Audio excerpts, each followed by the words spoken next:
और अब बात करते हैं आज की बड़ी खबरों की। आज सबसे बड़ी खबर उडुपी से ही है, जहां प्रधानमंत्री नरेंद्र मोदी की अभी हम आपको तस्वीरें भी दिखा रहे थे। तो वहां से क्या क्या उन्होंने संदेश दिया है। पीएम नरेंद्र मोदी आज अपनी एक दिवसीय यात्रा में कर्नाटक की तीर्थ नगरी उडुपी पहुंचे। तो स्वामी वल्लभाचार्य के कृष्णवत मंदिर के दर्शन के बाद उन्होंने 1 लाख से भी ज्यादा श्रद्धालुओं के साथ भगवत गीता के श्लोकों का पाठ किया। पीएम मोदी का यह उडुपी में तीसरा दौरा है। कर्नाटक में सबसे प्रसिद्ध तीर्थ स्थलों में द्वैत दर्शन के प्रतिपादक माधवाचार्य के स्थापित कृष्ण मंदिर भक्ति और सामाजिक समरसता का प्रतीक है। यहीं के भक्त कनकदास का मंदिर जाति विभेद की मान्यताओं को झुठलाता है। देश विदेश के लोग यहां भक्ति की शक्ति देखने के लिए पहुंचते हैं। तो पीएम मोदी ने यहां कहा कि हमारे समाज में मंत्रों और गीता श्लोकों का पाठ सदियों से होता रहा है। 1 लाख कंठों से निकलने वाली आवाज मस्तिष्क में एक नई ऊर्जा संचारित करती है। यही ऊर्जा सामाजिक एकता की शक्ति है। साथ ही पीएम ने कहा कि उडुपी की धरती पर आना मेरे लिए अलग अनुभूति देता है। इस दौरान उन्होंने पहलगाम हमले और सुदर्शन चक्र का भी जिक्र किया। पीएम ने कहा कि दुश्मन दुस्साहस दिखाएगा तो हमारा सुदर्शन चक्र भी चलेगा। अयोध्या से उडुपी तक राम जन्मभूमि आंदोलन में संतों की महत्वपूर्ण भूमिका रही है। राम मंदिर अयोध्या में वेदांत के प्रकाश स्तंभ जगत गुरु माधवाचार्य के नाम से गेट लगाया गया है। कनकना किंडी के लिए कनक कवच समर्पित कर पीएम मोदी ने भक्ति और पूजा में जाति विभेद समाप्त करने वाले महापुरुषों को नमन किया। यह माना जाता है कि इसी मंदिर के पवित्र खिड़की से संत कनकदास को भगवान श्री कृष्ण के दिव्य दर्शन हुए थे। एक भारत श्रेष्ठ भारत के भाव को जगाते हुए पीएम मोदी रामलला विराजमान के प्राण प्रतिष्ठा से पहले नासिक के काला राम मंदिर का प्रधानमंत्री ने वहां पर दर्शन किया था। इस मंदिर में कभी दलितों के प्रवेश को लेकर डॉक्टर अंबेडकर ने आंदोलन किया था। उस मंदिर में झाड़ू लगाकर पीएम ने धार्मिक स्थलों और समाज में जाति विभेद के मध्यकालीन परंपरा से मुक्ति का आह्वान किया था। और आज फिर से प्रधानमंत्री ने यही संदेश दिया है।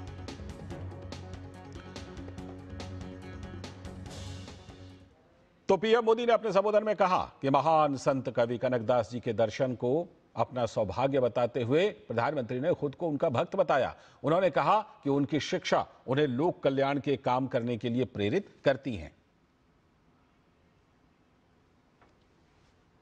मेरे जैसा कोई भक्त एक छोटी सी खिड़की से भगवान श्री कृष्ण का दर्शन करता है तो उसे कनकदास जी की भक्ति से जुड़ने का अवसर मिलता है।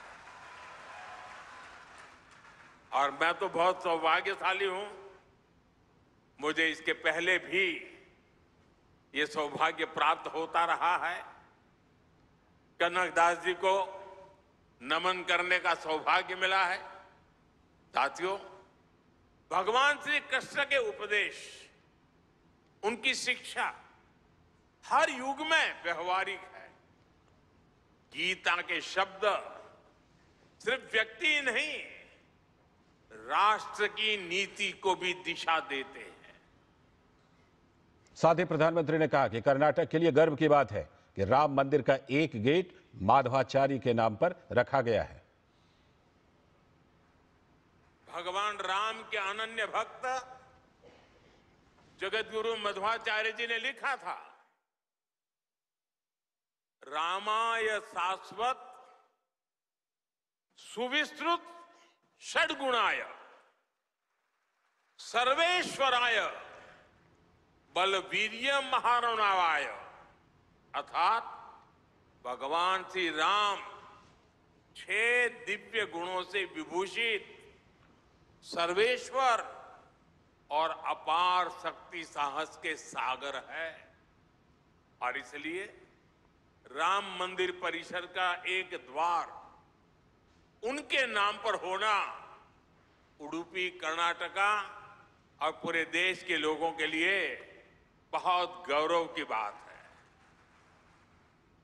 तो प्रधानमंत्री का यह दौरा बहुत ही विशेष था। ज्योति हमारी संवाददाता जुड़ गई हैं, जो वहां पर मौजूद भी थी, और हमारे साथ हमारे सलाहकार संपादक विनोद मिश्र जी भी इस खबर पर जुड़े हुए हैं स्टूडियो से। मैं पहले ज्योति का रुख करता हूं। ज्योति, ये बताइए कि जिस तरह से प्रधानमंत्री नरेंद्र मोदी के दौरे के दौरान 1 लाख से भी ज्यादा कंठों के द्वारा गीता पाठ किया गया, आप वहां पर मौजूद थे, किस तरह का वहां पर वातावरण आपने देखा, किस तरह से लोगों में उत्साह देखा, और प्रधानमंत्री के इस यात्रा में क्या कुछ विशेष रहा इस बार? लालचंद जी, जैसे आपने कहा, प्रधानमंत्री जब उडुपी वो स्टेज में आए श्री कृष्ण मंदिर के दर्शन कर कर, वहां की माहौल तो ऐसा था कि उनका उत्साह का कोई पार ही नहीं था। जब मोदी जी स्टेज पर आए, सब लोग नारा लगा रहे थे, श्री कृष्ण की, श्री जयराम की, और घोष लग रही थी वहां पे। उस जगह पे 25,000 से ज्यादा लोग मौजूद थे, और ऑनलाइन सब मिलाकर 1 लाख कंठ सब लोग मिलकर वहां पे भगवत गीता स्तोत्र कर रहे थे। तो मुझे तो बहुत आश्चर्य हुआ वहां पे। और रोड शो में भी उतना ही लोग थे, दोनों तरफ मोदी जी को स्वागत करने के लिए उनका नारा लगाते हुए। और जब वहां पे जो स्टेज में इतने लोग थे, पहले से वो भगवत गीता की स्तोत्र पठन कर रहे थे, और जब मोदी जी आए उनके उत्साह दुगनी हो गई। और मोदी जी ने उनके भाषण में इतना बहुत महत्वकारी अंश वहां पे प्रस्ताव किए उन्होंने। पहले उन्होंने कहा कि जिस धरती में मैं आया हूँ, ये मेरे लिए पुण्य की बात है। गुजरात और उडुपी एक बहुत महत्वपूर्ण एक संबंध है, रिलेशनशिप है। और उडुपी गुजरात में द्वारका में श्री कृष्ण की मठ है। तो यहाँ पे उडुपी में भी। और उन्होंने ये भी कहा कि कनकदास जी के द्वारा हम श्री कृष्ण का दर्शन करेंगे, ऐसा अवसर मुझे मिला है। और उनके पहले सुगुणेंद्र श्री ने भी बात किए थे। उन्होंने कहा कि प्रधानी मोदी जो साक्षात अर्जुन है, वो श्री कृष्ण की अर्जुन बनकर यहाँ पे आए हैं। तो हम प्रधानी मोदी को चुनाएंगे, वो धर्म की रक्षा करेंगे। हम प्रधानी मोदी को रक्षा करेंगे, अगर हम मोदी को रक्षा करेंगे तो वो धर्म को रक्षा करेंगे। और उन्होंने ये भी कहा, प्रधानी मोदी जी ने यह भी कहा कि 9 संकल्प को फॉलो करने के लिए लोगों को जल की संरक्षण कीजिए, और पेड़ों पौध लगाइए, और योग को अपने जिंदगी में अडॉप्ट कीजिए। और इसके साथ साथ ही एक गरीबों की जिंदगी को भी श्रेयोभिवृद्धि दीजिए। ऐसे बहुत महत्वपूर्ण। और इनके साथ साथ उन्होंने ये भी कहा है कि ज्योति, लौटता हूं आपके पास, बने रहिएगा आप। विनोद जी, अभी हमने स्क्रिप्ट में भी बताई कि चाहे राम मंदिर के उद्घाटन से पहले नासिक में वो पूजन दर्शन, और उसके बाद अभी सप्त मंदिर, और उसके बाद अभी उडुपी, प्रधानमंत्री नरेंद्र मोदी लगातार इस नैरेटिव को ध्वस्त कर रहे हैं कि हमारी सनातन परंपरा, हमारी सनातन संस्कृति कितनी समावेशी रही है, इसमें कहीं से विभेद की गुंजाइश नहीं रही है। यही संदेश आज उडुपी से प्रधानमंत्री नरेंद्र मोदी ने फिर से प्रमुखता से दिया। लादी से आप कह सकते हैं कि ये एक भारत श्रेष्ठ भारत का संदेश है। जब आप एक भारत श्रेष्ठ भारत का संदेश देखते हैं तो आप उसके टाइमिंग को भी देखिए। जब प्राइम मिनिस्टर मोदी रामलला विराजमान के प्राण प्रतिष्ठा के लिए 11 दिन का व्रत रखा था, तो वो नासिक में पहले काला राम मंदिर जाते हैं। जी, आपको काला राम मंदिर याद होगा कि जिसके आंदोलन के लिए अंबेडकर जी ने 1930 में एक बड़ा आंदोलन किया था कि दलितों का इस मंदिर में प्रवेश हो। और प्राण प्रतिष्ठा से पहले मंदिर ये पहुंचना पीएम मोदी ने अपना कर्तव्य माना। ये समावेश की वही तस्वीर अभी दिखा भी रहे हैं विनोद जी, हम लोग आपने दिखाया है अभी। तो ये, और आज आप देखिए कि वो माधवाचार्य के और वहाँ जो कृष्ण उडुपी का जो सबसे महत्वपूर्ण, अगर कर्नाटक के एक महत्वपूर्ण तीर्थ स्थलों में आप कह सकते हैं, तो ये कर्नाटक का उडुपी का ये कृष्ण मंदिर है। और वहाँ कनकदास का मंदिर है। वो कनकदास को इसी अछूत के कारण उस मंदिर में प्रवेश नहीं मिला। तो कनकदास जो संत थे वो एक कोने में बैठ गए और अपना दर्शन के लिए वो नित्य आते रहे। एक दिन ऐसा संजोग हुआ, जो लोग कहते हैं कि एक खिड़की खुली, एक दीवार से वहां फटा, और कनकदास सीधे भगवान का दर्शन करने लगे।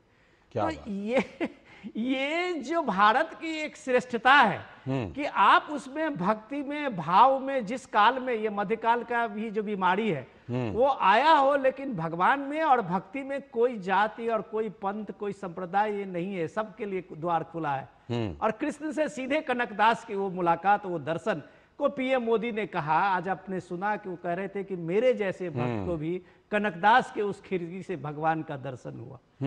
तो आप ये देखते हैं कि किस तरह से राम मंदिर की बात जब उन्होंने कहा, कि आज आप देखिए कि धर्म ध्वजा फहराने के बाद वो सीधे उडुपी गए हैं। उस उडुपी का सरोकार किस तरह से राम मंदिर के उस आंदोलन में रहा है। उस उडुपी में आपका देखिए कि माधवाचार्य के नाम से अयोध्या में वो एक तोरण द्वार महाद्वार लगाया गया है।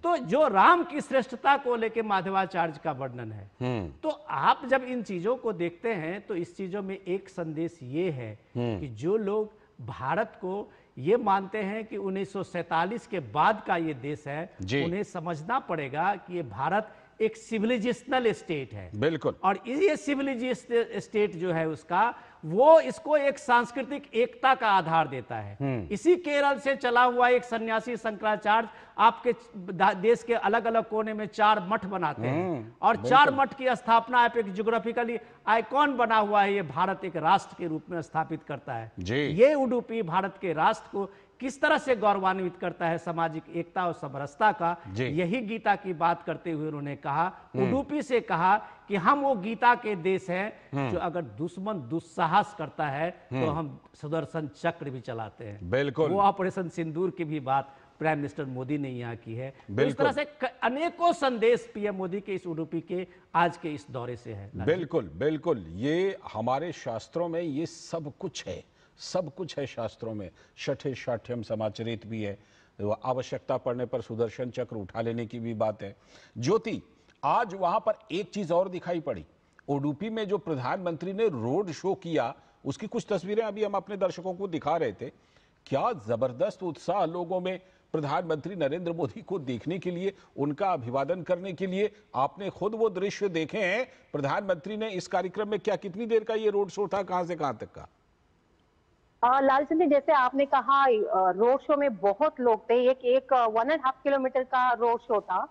जब वो उडुपी, आदि उडुपी हेलीपैड से कृष्ण मठ तक उनका रोड शो था। दोनों तरफ लोगों का इतना, मतलब इतने जोश में थे। मुझे भी मैं भी हैरान हो चुकी जब वो लोग भगवत गीता पठन कर रहे थे। जब मोदी जी स्टेज पर आए, उनका उत्साह इतना दुगना हुआ। जब वो बात करने शुरू कर दिए, उस वक्त भी सब लोगों के मुंह में भगवत गीता के साथ साथ उन्होंने जय मोदी जी वो नारा, तो इतने, मतलब वो एक्सप्लेन भी नहीं कर सकती। वो इतने लोग वहां पे 25,000 से ज्यादा लोग थे। सब लोगों के मुंह में एक ही बात, जय मोदी जी, क्योंकि आपने हमारी हिंदू धर्म की पुनरुत्थान किए हैं। उन्होंने वो भी कहा, जैसे सर ने कहा, सुदर्शन चक्र का भी उन्होंने जिक्र किया प्रधानी मोदी जी ने। ये नया भारत है, ये शत्रु देशों के सामने आगे घुटते, ये नहीं, सर नहीं झुकाते हैं हम, कुछ भी हो हम उत्तर देते हैं। मतलब जो श्री कृष्ण की भगवत गीता है, हमारे जीवन की संदेश देता है। और प्रधानमंत्री जी ने यह भी कहा कि जो केंद्र सरकार की जो योजना है वो श्री कृष्ण के भगवत गीता से इंस्पायरिंग है, उनका स्फूर्ति देकर ही हमने किया है। तो महिला हो, बच्चे हो, सबका रक्षण करना हमारी जिम्मेदारी है। और उन्होंने, प्रधानी मोदी जी का और एक, मुझे बहुत आश्चर्यजनक हुआ ये बात की, जो कुछ छोटी छोटी चीजों के भी प्रधान मोदी जी कैसे ऑब्जर्व करते हैं। पुरंदरदास जी की एक कीर्तन है, चंद्र थोड़ा दरहा, ऐसा गाना है।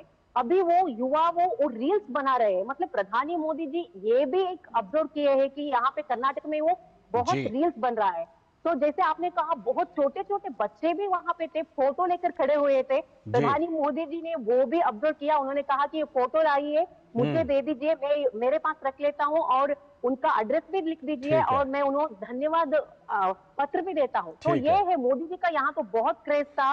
और रोड शो या स्टेज प्रोग्राम सब जगह पे मोदी जी के नारा लगा हुआ था। ठीक है ज्योति, रहिएगा हमारे साथ सलाहकार संपादक हमारे विनोद मिश्र जी भी जुड़े हुए ही हैं। विनोद जी, जिस तरह से अभी ज्योति बता रही थी, लोगों में उत्साह, प्रधानमंत्री का वो टच है ना, जहां भी प्रधानमंत्री जाते हैं तो जिस तरह से उस चीज को स्पर्श करते हैं, उनकी भावनाएं जिस तरह से लोगों से जुड़ती हैं।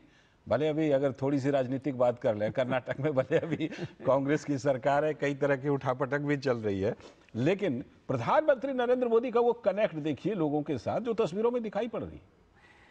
लाल जी, जो ज्योति बता रही थी अभी, जो ये 1 लाख से ज़्यादा लोगों के कंठ से एक साथ निकले हुए गीता के श्लोक और जो मंत्र का उच्चारण हो रहा था, तो पीएम मोदी कितने अभिभूत थे उस श्लोक से कि उन्होंने खुद ये बात कही कि 1 लाख कंठ से निकली हुई ये आवाज़ वो आपके मस्तिष्क में कितनी ऊर्जा संचारित करती है।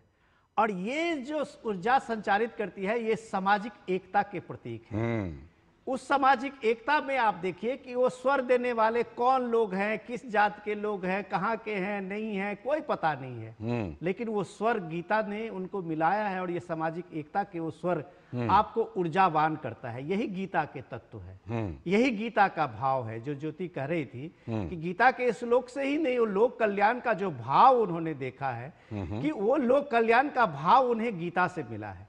गीता से ही उन्होंने ऑपरेशन सिंदूर की बात कहते हुए जो उन्होंने कहा था कि हमने दुस्साहस का जवाब हमें ही देना है, ये हमारे लिए कोई और दूसरा नहीं आएगा, हमें उसका जवाब देना है, हमें प्रतिकार करना है। तो एक नेतृत्व का जो एक क्षमता है उसको इसलिए वो कहते थे कि गीता कई मायने में आपके लिए अलग अलग संदेश हैं, अलग अलग लोगों को गीता एक धर्म से ज्यादा आपके लिए एक सामाजिक और व्यक्तित्व के जीवन में आपको एक सबल देता है। इंपॉर्टेंट चीज है कि इस उडुपी से प्राइम मिनिस्टर मोदी का लंबा कनेक्शन है जी, ये भी समझ लीजिए। तीसरा दौरा है तीसरा दौरा है। और उडुपी पीएम मोदी उस समय में भी गए थे जब जाते रहे थे जब वो बीजेपी के एक मामूली कार्यकर्ता थे। वो जनसंघ का एक पूरा गढ़ इलाका हुआ करता था जी। पीएम मोदी गुजरात में चीफ मिनिस्टर बने थे तब भी उडुपी आए थे। और आज अगर प्राइम मिनिस्टर हैं तीसरी बार तो उडुपी में वो उस कृष्ण के मंदिर में हैं और वो गीता के 1 लाख कंठों से उस आवाज के साथ अपनी स्वर मिलाते हैं जी। तो ये कनेक्शन आप देख सकते हैं कि ये भारत की जो अपनी शाश्वत पहचान है, बिल्कुल सांस्कृतिक एकता का। और जब हम कहते हैं ये सांस्कृतिक पुनर्जागरण का दौर है तो ये पुनर्जागरण के दौर में आप देखेंगे तो उत्तर प्रदेश से कर्नाटक, उड़ीसा से लेके कटक, हर जगह आपको ये सांस्कृतिक चेतना का एक रूप दिखेगा जो आज हमने देखा। बिल्कुल, और थोड़ी देर में गोवा में भी दिखेगा जहां प्रधानमंत्री नरेंद्र मोदी पहुंचने वाले हैं। फिलहाल शुक्रिया ज्योति आपका बहुत बहुत, और विनोद जी आप बने रहिएगा, आगे हम कुछ और बड़ी खबरों पर आपके साथ चर्चा करेंगे। फिलहाल वक्त है ब्रेक का, ब्रेक के बाद जब लौटेंगे तो बात करेंगे कि बिहार में जो बड़ी जबरदस्त करारी हार हुई कांग्रेस की, वैसे तो पूरे विपक्ष की हुई है, लेकिन जो कांग्रेस की करारी हार हुई तो उसके लिए कौन जिम्मेदार? कभी कहते हैं अपने लोगों की कि हमारी कमी रही, कभी कहते हैं नहीं सब तो हारे हैं, हम भी हार गए, कभी कहते हैं नहीं चुनाव आयोग, SIR, वोटर लिस्ट,